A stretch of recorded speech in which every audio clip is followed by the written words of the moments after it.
Dear friends, welcome to Janaki Tutorials. Today we will discuss about continued part of KSET 2023 paper 1 question paper. And last classes I discuss maybe 3 classes, then this is a fourth class. So this is a continued part of that 3 classes, and here these notes are I shared in a Telegram group. You will join through the description. Under the description I will share Telegram channel link. Okay, so listen, ಇವತ್ತು ನಾವು 33 ಕ್ವಶನನ್ನು study ಮಾಡೋಣ.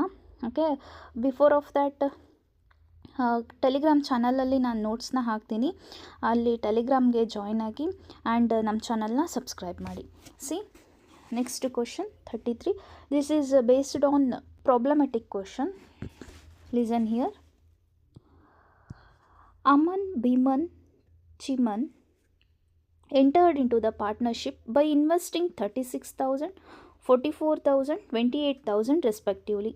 Aman is the working partner and gets 1/4 of the profit for his service, and the remaining profit is divided amongst the three in the ratio of their investments. What is the amount of profit that Chiman gets if Aman gets a net profit of 5,400? ಓಕೆನಾ. So this is based on partnership. ಏನು ಜಾಸ್ತಿ ಏನು tough ಇಲ್ಲ. So ಹೆಂಗಿದೆ ಅಂದರೆ ಇಲ್ಲಿ 3 members ಇದ್ದಾರೆ. ಯಾರು? ಅಮನ್, ಭೀಮನ್ ಆ್ಯಂಡ್ ಚಿಮನ್. ಸೊ ಇದರೊಳಗಡೆ ಅವರವರು ಡಿಫ್ರೆಂಟಾಗಿ ಕ್ಯಾಪಿಟಲ್ ಅಮೌಂಟ್ನ ಇನ್ವೆಸ್ಟ್ ಮಾಡಿದ್ದಾರೆ, ಹೌದಾ. ಸೊ ಅಮನ್ನಿಗೆ ಏನಂದರೆ ಅವ ರೆಗ್ಯುಲರ್ ವರ್ಕಿಂಗ್ ಪಾರ್ಟ್ನರ್. ಅವನು ವರ್ಕಿಂಗ್ ಪಾರ್ಟ್ನರ್ ಅಂತಂದರೆ ಕಂಪ್ನಿ ಈ 3 ಮೆಂಬರ್ಸ್ ಇನ್ವೆಸ್ಟ್ಮೆಂಟ್ ಬೇಸ್ ಮೇಲೆ ನಡೀತಿದೆ, ಬಟ್ ಕಂಪ್ನಿನ ರೆಗ್ಯುಲರ್ ಆಗಿ ವರ್ಕೌಟ್ ಮಾಡ್ಕೊಂಡು ಹೋಗ್ತಿರೋನು ಅಮನ್. ಅಂದರೆ ರೆಗ್ಯುಲರ್ ಬೇಸ್ ಮೇಲೆ ಬರ್ತಾನೆ, ವರ್ಕೆಲ್ಲ ಅಲ್ಲಿ ಮಾಡ್ತಾನೆ ಅಂತ ಅರ್ಥ ಅಂದ್ಕೊಳ್ರಿ. ಓಕೆನಾ. ಈ ಭೀಮನ್ ಮತ್ತು ಚಿಮನ್ ಇದ್ದಾರಲ್ಲ, ಸೊ ಇವರು ಡೈಲಿ ಏನು ವರ್ಕಿಂಗ್ ಏರಿಯಾಕ್ಕೆ ಬರಲ್ಲ, ಬಟ್ ಇವರು ಇನ್ವೆಸ್ಟ್ ಮಾಡಿದ್ದಾರೆ. ಓಕೆ. ಸೊ ಹಾಗಿದ್ರೆ ಇಲ್ಲಿ ಅಮನ್ ವರ್ಕ್ ಜಾಸ್ತಿ ಇರುತ್ತಲ್ಲ, ಸೊ ಅವನಿಗೆ Aman is a working partner and gets a 1/4 profit of his service. So ಇವ ಸರ್ವಿಸ್ ಮಾಡ್ತಾನಲ್ಲ, ಈ ವರ್ಕ್ ಮಾಡೋದಕ್ಕೆ ಈ ಪ್ರಾಫಿಟ್, ಟೋಟಲ್ ಪ್ರಾಫಿಟ್ ಒಳಗಡೆನ 1/4 ಇವನಿಗಾಗೆ ಇರೋದು. ಓಕೆನಾ. 1/4 ಇವನಿಗಾಗೆ ಪ್ಲಸ್ ಏನಂದರೆ ನೆಕ್ಸ್ಟ್ ಏನು ಹೇಳ್ತಾರೆ, and listen here, and the remaining profit is divided amongst 3 in the ratio of their investment. So ಅವ್ರ ಇನ್ವೆಸ್ಟ್ಮೆಂಟ್ ಬೇಸ್ ಮೇಲೆ ಇನ್ನು ರಿಮೈನಿಂಗ್ ಪ್ರಾಫಿಟ್ ಏನು ಉಳಿದಿರುತ್ತಲ್ಲ, ಅಂದರೆ ಇವಾಗ 1/4 ಅಂತಂದರೆ ಇನ್ನು 3/4 ಅಮೌಂಟ್ ಉಳಿದಿರುತ್ತೆ, ಕರೆಕ್ಟಾ. ಈ 3/4 ಅಮೌಂಟಲ್ಲಿ ಅವ್ರು ಕ್ಯಾಪಿಟಲ್ ರಿಲೇಟೆಡು ಅಮೌಂಟ್ನ ಇನ್ವೆಸ್ಟ್ ಮಾಡ್ತಾರೆ, ಪ್ರಾಫಿಟ್ನ ಶೇರ್ ಮಾಡ್ಕೊತಾರೆ ಅಂತ ಅರ್ಥ. ಓಕೆನಾ. ಸೊ ಇದೇ ಥರ ಸೇಮು ಅಮನ್ ಏನಿದ್ದಾನಲ್ಲ, ಅವನಿಗೆ ಟೋಟಲ್ ಪ್ರಾಫಿಟ್ಟು 5,400 ಬರುತ್ತಂತೆ. Then what is the amount of profit that Chiman gets? So ಹಾಗಂದರೆ ಚಿಮನ್ಗೆ ಎಷ್ಟು ಬರುತ್ತೆ ಅಂತ ಕೊಟ್ಟಿದ್ದಾರೆ, ಹೌದಾ. ನೋಡೋಣ. ಏನು ಇಲ್ಲಿ 3 ಮೆಂಬರ್ಸ್ ಇದ್ದಾರೆ. 3 ಮೆಂಬರ್ಸಲ್ಲಿ 3 ಮೆಂಬರ್ಸು ಇನ್ವೆಸ್ಟ್ಮೆಂಟ್ ಡಿಫ್ರೆಂಟ್ ಇದೆ. Then Aman is a working partner. ಓಕೆನಾ. He gets 1/4 of his total company profit. So company ಪ್ರಾಫಿಟಲ್ಲಿ 1/4 ತೊಗೊತಾನೆ, ಪ್ಲಸ್ ಆ ರಿಮೈನಿಂಗ್ ಏನು ಅಮೌಂಟ್ ಐತಲ್ಲ ಅದರೊಳಗಡೆ ಇವ್ರು 3 ಜನನೂ ಪ್ರಾಫಿಟ್ನ ಶೇರ್ ಮಾಡ್ಕೊತಾರೆ. ಬಟ್ ಪ್ರಾಫಿಟ್ ಶೇರ್ ಮಾಡ್ಕೊಳೋದು ಹೆಂಗೆ ಮಾಡ್ಕೊತಾರೆ, ಅವ್ರು ಕ್ಯಾಪಿಟಲ್ ಏನು ಇನ್ವೆಸ್ಟ್ಮೆಂಟ್ ಮಾಡಿರ್ತಾರಲ್ಲ, ಇದೇ ಕ್ಯಾಪಿಟಲ್, ಇದ್ರ ಬೇಸ್ ಮೇಲೆ ಶೇರ್ ಹಾಕ್ಕೊತಾರೆ. ಸೊ ಹೆಂಗೆ ಹಾಕ್ಕೊತಾರೆ ನೋಡೋಣ. ಸರಿ, ಇಲ್ಲಿ ಸಾಲ್ವ್ ಮಾಡಿದ್ದೀನಿ ನೋಡಿರಿ, ಇದನ್ನ ಎಕ್ಸ್ಪ್ಲೈನ್ ಮಾಡ್ತೀನಿ. ಟೋಟಲ್ ಇನ್ವೆಸ್ಟ್ಮೆಂಟು 36,000, 44,000, 28,000, ಟೋಟಲ್ 1,08,000 ಇವ್ರದ್ದು ಇನ್ವೆಸ್ಟ್ಮೆಂಟ್. ಓಕೆನಾ.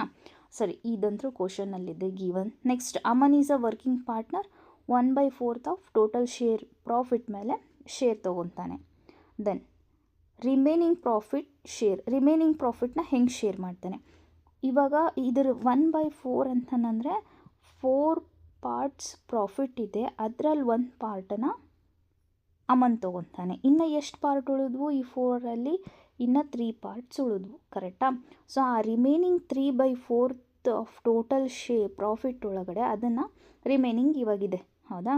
ಸೊ ಅಮನ್ಸ್ ನೆಟ್ ಪ್ರಾಫಿಟ್ ಎಷ್ಟು ಬರುತ್ತೆ ಅಂದರೆ, Aman is a working partner, ಕರೆಕ್ಟಾ. ಸೊ ಈ ಅಮ್ಮನ್ನು ವರ್ಕಿಂಗ್ ಪಾರ್ಟ್ನರು, ಸೊ ಅದರದ್ದು ಶೇರು 1/4 ಪ್ಲಸ್ ರಿಮೈನಿಂಗ್ ಶೇರ್ಸ್ ಒಳಗಡೆ ಇವನ್ ಕ್ಯಾಪಿಟಲ್ ಮೇಲೆ ಎಷ್ಟು ಬರುತ್ತಲ್ಲ ಆ ಕ್ಯಾಪಿಟಲ್ ಮೇಲೆ ಪ್ರಾಫಿಟ್ ಎಷ್ಟು ಶೇರ್ ಮಾಡ್ಕೊತಾರಲ್ಲ ಆ ಪ್ರಾಫಿಟ್ನು ಆ್ಯಡ್ ಮಾಡ್ತಾರೆ ಅಮ್ಮನಿಗೆ. ಕರೆಕ್ಟಾ? ಸರಿ, ಇವಾಗ ನೋಡೋಣ ಏನೇನಾಗುತ್ತೆ ಅಂತ ಹೇಳಿ. ಇವಾಗ ಕ್ಯಾಲ್ಕುಲೇಷನ್ ಹೆಂಗೆ ಬರುತ್ತೆ ಅಂದರೆ 1/4 ಇಂಟು ಟೋಟಲ್ ಪ್ರಾಫಿಟ್ಗೆ ಮಾಡಬೇಕು. ಹೌದಾ? ಯಾರಿಗದು? ಅಮ್ಮನಿಗೆ. ಪ್ಲಸ್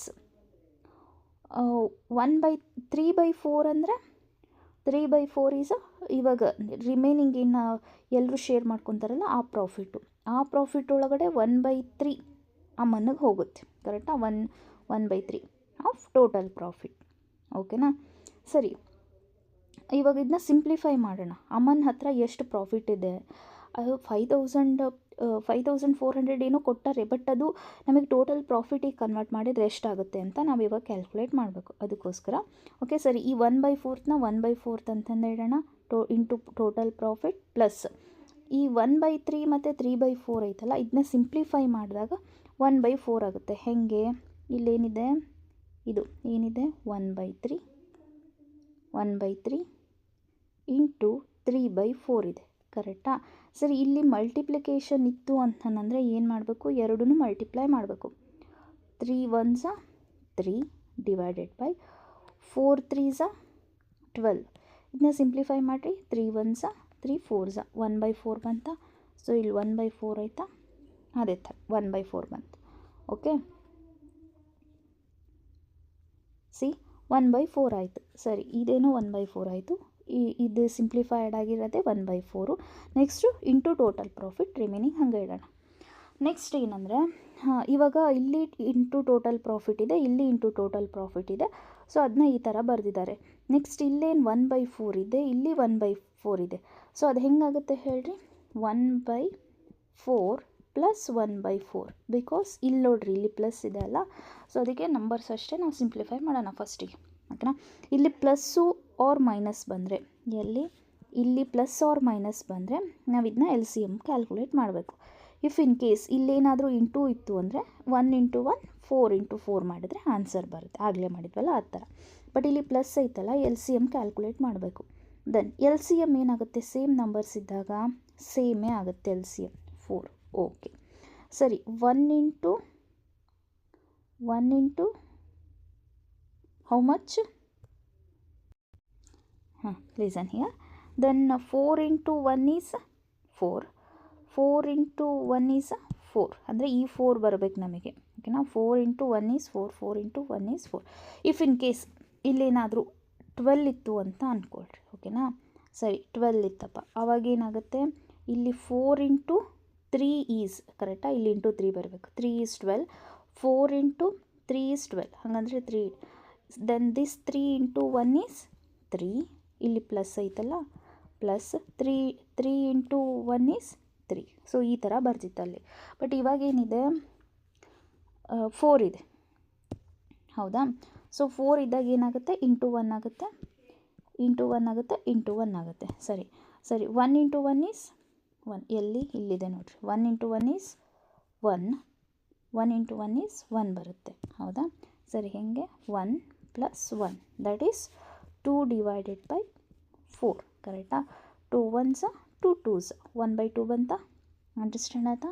ಸೊ ದ್ಯಾಟ್ 1/2 ಈಸ್ ಇಲ್ಲಿ ಬರೆದಿದ್ದಾರೆ ನೋಡಿರಿ, ಇದೆ 1/2 ಇಂಟು ಟೋಟಲ್ ಪ್ರಾಫಿಟ್. ಓಕೆ, ಹಾಗಂದ್ರೆ ಈ ಅಮ್ಮನ ಪ್ರಾಫಿಟ್ ಏನೈತಲ್ಲ ಫುಲ್ ಅವನಿಗೆ ತೊಗೊಂಡಿರೋದು 5,400. That equals to 1/2 of total profit ಅನ್ನಂಗೆ. ಅಂಡರ್ಸ್ಟ್ಯಾಂಡ್ ಆಯ್ತಾ? ಸರಿ, ಇವಾಗ ನೆಕ್ಸ್ಟ್ ಕ್ಯಾಲ್ಕುಲೇಟ್ ಮಾಡೋಣ. ಇದು ಗೊತ್ತಾಯ್ತಾ? ನೆಕ್ಸ್ಟ್ ಏನಂದರೆ ಸರಿ, ಟೋಟಲ್ ಪ್ರಾಫಿಟ್ ಎಷ್ಟಿದೆ ನಮಗೆ? ಹಾಗಂದರೆ ಒಂದು ಅಮೌಂಟ್ ಪ್ರಾಫಿಟ್ಟು 5,004 ಇದೆ. ನಮಗೆ ಈ ಸೊಲ್ಯೂಷನಿಂದ ಏನು ಗೊತ್ತಾಯಿತು? Amount profit is equals to 1/2 of total profit. ಅಂದರೆ ಟೋಟಲ್ ಪ್ರಾಫಿಟ್ ಇನ್ ಹಾಫ್ ಇದೆ ಅಂತ ಅನ್ನಂಗೆ. ಸೊ ಹಂಗಂದ್ರೆ ನಾವು ಟೋಟಲ್ ಪ್ರಾಫಿಟ್ನ ಕ್ಯಾಲ್ಕುಲೇಟ್ ಮಾಡಬೇಕು ಅಂದರೆ 2 × 5,400 ಮಾಡಿದರೆ ಬರುತ್ತೆ. That is 10,800. ಓಕೆ, 10,800 ಬಂದಾದಮೇಲೆ ಸೊ ಚಿಮನ್ಸ್ ಶೇರ್ನ ಅಲ್ಲ ಅವ್ರು ಕೇಳಿರೋದು. ಚಿಮನ್ಸ್ ಶೇರು 28,000 ಇದೆ. ಟೋಟಲ್ ಎಷ್ಟಿದೆ ನಮ್ಮದು? ಇಲ್ಲಿ 1,08,000 ಐತಲ್ಲ, ಅದನ್ನ ಬರೀಬೇಕು. ಡಿವೈಡೆಡ್ ಬೈ ಮಾಡಿ ಇಂಟು, ಸೊ ಶೇರ್ ಎಷ್ಟು ಅಂದಿದ್ದಾರೆ ಅವರು 3/4 ಶೇರ್ ಉಳಿದೈತಲ್ಲ ಅದನ್ನು ಇಂಟು ಮಾಡಬೇಕು. ಇಂಟು ಟೋಟಲ್ ಪ್ರಾಫಿಟ್ ಮಾಡಿದ್ರೆ ನಮಗೇನು ಬರುತ್ತೆ 2100 ಬರುತ್ತೆ. ಆರ್ ನೀವು ಇದನ್ನ ಹಿಂಗೂ ಮಾಡ್ಬೋದು. ಕ್ವಶನ್ ಆನ್ಸರ್ ಅಂಡರ್ಸ್ಟ್ಯಾಂಡ್ ಆಯ್ತಾ ಇಲ್ಲಿವರೆಗೂ ಆನ್ಸರ್ ಅಂಡರ್ಸ್ಟ್ಯಾಂಡ್ ಆಯ್ತಾ? ಓಕೆ. ಈ 10,800ಅಲ್ಲಿ ಇವನ್ ಶೇರ್ ಎಷ್ಟಾಗುತ್ತೆ 5,400, ಹೌದಾ? ಸರಿ, ಬಿಫೋರ್ ಆಫ್ ದ್ಯಾಟ್ ಆಯಿತಾ? ಹಾಗಾದರೆ ಆನ್ಸರ್ ಎಷ್ಟು ಬರುತ್ತೆ 2100. Answer is A. Okay, next question. C 2 months and 3 boys can complete a piece of work in 10 days, while 3 men, 2 boys can complete that same work in 8 days. In how many days 2 men, 1 boy can complete the same work? So ಒಂದೇ same work ಇದೆ, ಅದನ್ನ 3 ಟೈಪಾಗಿ ಇಲ್ಲಿ ಕೊಟ್ಟಿದ್ದಾರೆ, ಹೌದಾ? ಒಂದು ಸತಿ 3 boys 2 ಮೆನ್ಸು 3 boys ಸೇರ್ ಮಾಡ್ತಾರೆ 10 days ಆಗುತ್ತೆ. 3 ಮೆನ್ನು 2 ಬಾಯ್ಸ್ ಸೇರ್ ಮಾಡ್ತಾರೆ, ಎಷ್ಟು ಡೇಸ್ ಆಗುತ್ತೆ? That is 8 days. ಅದೇ ಸೇಮ್ ವರ್ಕ್ನ 2 ಮೆನ್ನು 1 ಬಾಯ್ ಸೇರ್ ಮಾಡಿದರೆ ಎಷ್ಟು ಡೇಸ್ ಆಗುತ್ತೆ ಅಂತ ಕ್ವಶನ್ ಇದೆ. ನೋಡೋಣ ಸೊಲ್ಯೂಷನ್ನು. ಸಿ, ಸೊ ಮೆನ್ ಇಂಟು ಡೇಸ್ನ ನಾವು ಮಾಡಬೇಕು ಯಾವಾಗಲೂ, ಹೌದಾ? ಹೆಂಗೆ ಅಂತಂದರೆ ಇವಾಗ 2 ಮೆನ್ ಇದ್ದಾರೆ, ಹೌದಾ? 3 ಬಾಯ್ಸ್ ಇದ್ದಾರೆ, ಇಷ್ಟರು ಕೂಡ ಮಾಡಿದ್ರೆ 10 ಡೇಸ್ ಆಗುತ್ತೆ. ಇದೇ ಥರನೇ ಬರ್ಕೋಬೇಕು ಅದನ್ನ. ದಟ್ ಈಸ್ ಈಕ್ವಲ್ಸ್ ಟು ಅಂದರೆ ಅದೇ ವರ್ಕ್ನ 3 ಮೆನ್ಸು 2 ಬಾಯ್ಸು ಮಾಡಿದರೆ 8 ಡೇಸಲ್ಲಿ ಮಾಡ್ತಾರೆ. ಇದನ್ನು ಇವಾಗ ಸಿಂಪ್ಲಿಫೈ ಮಾಡಬೇಕು. ಹೇಗೆ?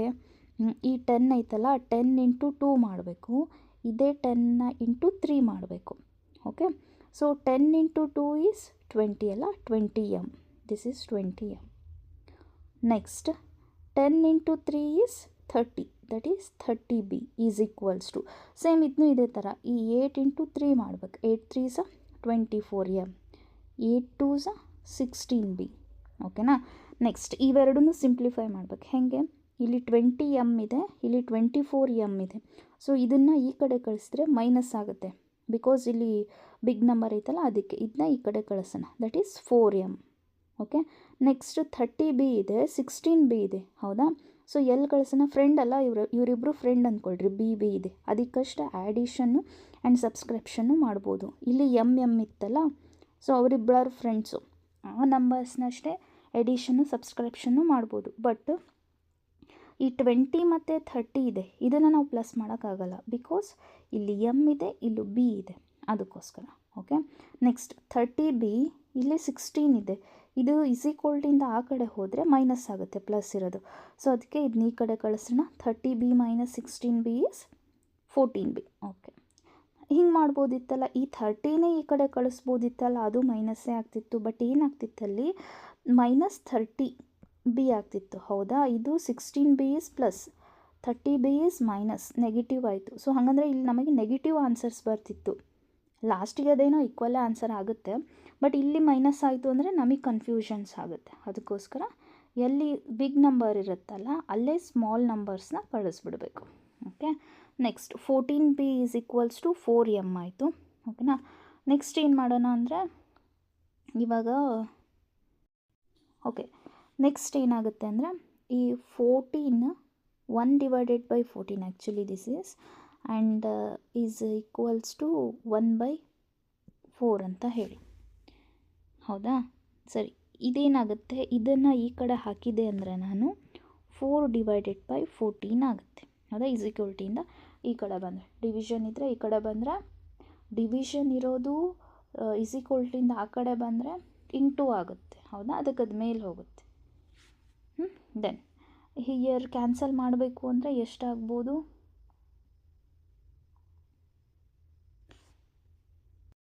ಸರಿ, ಇವಾಗ ಏನಾಯಿತು, ಇದು ಇಲ್ಲಿ ಹೋಯಿತು, ಮೇಲೆ ಹೋಯಿತು, ದಟ್ ಈಸ್ ಮೇಲೆ ಹೋಗುತ್ತೆ ಅದು. ಈ ಮಲ್ಟಿಪ್ಲಿಕೇಶನ್ ದಟ್ ಈಸ್ 4 ಆಗುತ್ತೆ. ದೆನ್ ಕ್ಯಾನ್ಸಲ್ ಮಾಡಿದ್ರೆ 2 2s 4, 2 7s 4.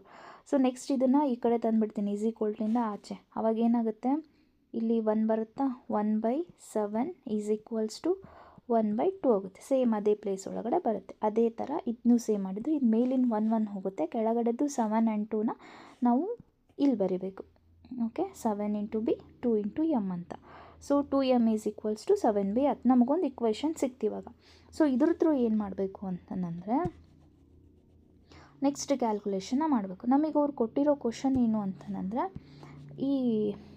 ಇಲ್ಲಿದೆ ನೋಡಿ, ಇಲ್ಲಿ ಐತಲ್ಲ 2 men 1 boy can complete the same work in how many days ಅಂತ ಕೇಳಿದ್ದಾರೆ. ಸೊ ಅದೇ ಸೇಮ್ ಕ್ವಶನಿಗೆ ಇಲ್ಲೇನು ಆನ್ಸರ್ ಆಗುತ್ತೆ ನೋಡಿರಿ. ಫಸ್ಟು ಈ ಕ್ವಶನ್ನ ತೊಗೊಳೋಣ, ಫಸ್ಟ್ನೇದು ಹೇಳಿದ್ರಲ್ಲ ಸ್ಟೇಟ್ಮೆಂಟ್ ಅದನ್ನು same, that is also equals to 2m and 1 boy. But ಎಷ್ಟು ಡೇಸ್ ಅಂತ ನಮಗೆ ಗೊತ್ತಿಲ್ಲ, that's why that is X. Okay ಸರಿ, ಇವಾಗ 2m ಅಂದರೆ ನಮಗೇನು ಗೊತ್ತಿದೆ, 7b ಅಂತ ಗೊತ್ತು, ಹೌದಾ? ಅದಕ್ಕೆ ನಾನು 2m ಜಾಗದಲ್ಲಿ 7b ಅಂತ ಬರೆದಿದ್ದೀನಿ. ನೆಕ್ಸ್ಟು 3b ಇದೆ, same 3b into 10. Okay, next is equals to ಇಲ್ಲಿ 2m ಇದೆ, 2m is equals to 7b ಅಂತಲ್ಲ. ಸೊ ನಾನು ಅದಕ್ಕೆ ಏನು ಬರ್ತೀನಿ, 7b ಅಂತಂದು ಹೇಳಿ ಕನ್ಸಿಡರ್ ಮಾಡ್ತೀನಿ. ಪ್ಲಸ್ 1b ಹೆಂಗಿದೆ ಹಾಗೆ, ಎಕ್ಸ್ ಹೆಂಗಿದೆ ಹಾಗೆ. ನೆಕ್ಸ್ಟ್ ಏನು ಮಾಡ್ತೀನಿ, ಇವಾಗ ಇಲ್ಲಿ ಬಿ ಇಲ್ಲದೆ ಇಲ್ಲಿ ಬಿ ಇದೆ, ಎರಡನ್ನೂ ಆ್ಯಡ್ ಮಾಡ್ಬೋದಲ್ಲ, ಕರೆಕ್ಟಾ? So that is 10. ಬಿನೇ ಅಲ್ಲ, ಸಿಮಿಲರ್, ಮತ್ತೇನಕ್ಕೆ ನಾ ಬಿ ಅಂತ ಬರೀಲಿ, ಬಿಕಾಸ್ ಇಲ್ಲಿ ಎಲ್ಲನೂ ನಾ ಬಿ ಮಾಡಿಕೊಂಡು ಇಷ್ಟು. ಇವಾಗ ನಾನು ಬಿ ಬರೀಲಿಲ್ಲ ಅಂದ್ರೆ ನಡೀತದೆ, ನಂಬರ್ಸ್ ಅಷ್ಟೇ ಕ್ಯಾಲ್ಕುಲೇಟ್ ಮಾಡ್ಬೋದು. That is 10. ಈ 10 ಐತಲ್ಲ ಅದು ಇಲ್ಲಿ ಬಂತು, ಇದು ಬ್ರ್ಯಾಕೆಟ್ ಇತ್ತು ಅಂದರೆ ಇಲ್ಲಿ ಮಲ್ಟಿಪ್ಲಿಕೇಶನ್ ಇರುತ್ತೆ, ಹೌದಾ? Is equals to 7b plus 1b is 7 plus 1 is 8, that is 8. B ಬರೆಯೋ ನೆಸೆಸಿಟಿ ಇಲ್ಲ, ಇಂಟು ಎಕ್ಸ್ ಇದೆ, into x. Next 10 into 10 is 100, ಕರೆಕ್ಟಾ? ಇದು 8 ಈ ಕಡೆ ಬಂದರೆ ಏನಾಗುತ್ತೆ, ಡಿವೈಡೆಡ್ ಬೈ ಆಗುತ್ತೆ. That's why x equals to 100 divided by 8, that is 12.5 days. Answer is C, 12.5 days. Okay, next ಕ್ವಶನನ್ನು ನಾವು ನೆಕ್ಸ್ಟ್ ಕ್ಲಾಸಲ್ಲಿ ಸ್ಟಡಿ ಮಾಡೋಣ. ಚಾನಲ್ಸ್ನ ಸಬ್ಸ್ಕ್ರೈಬ್ ಮಾಡಿ. ಪ್ಲೇ ಲಿಸ್ಟಲ್ಲಿ ಇನ್ನೂ ವಿಡಿಯೋಸ್ ಇದ್ದಾವೆ. ಸೊ ಇದ್ರ ರಿಲೇಟೆಡ್ ನೋಟ್ಸ್ನೆಲ್ಲ ನಾನು ಟೆಲಿಗ್ರಾಮಲ್ಲಿ ಶೇರ್ ಮಾಡ್ತೀನಿ. ಟೆಲಿಗ್ರಾಮ್ ಲಿಂಕ್ನ ಡಿಸ್ಕ್ರಿಪ್ಷನಲ್ಲಿ ಹಾಕಿದ್ದೀನಿ. Thank you.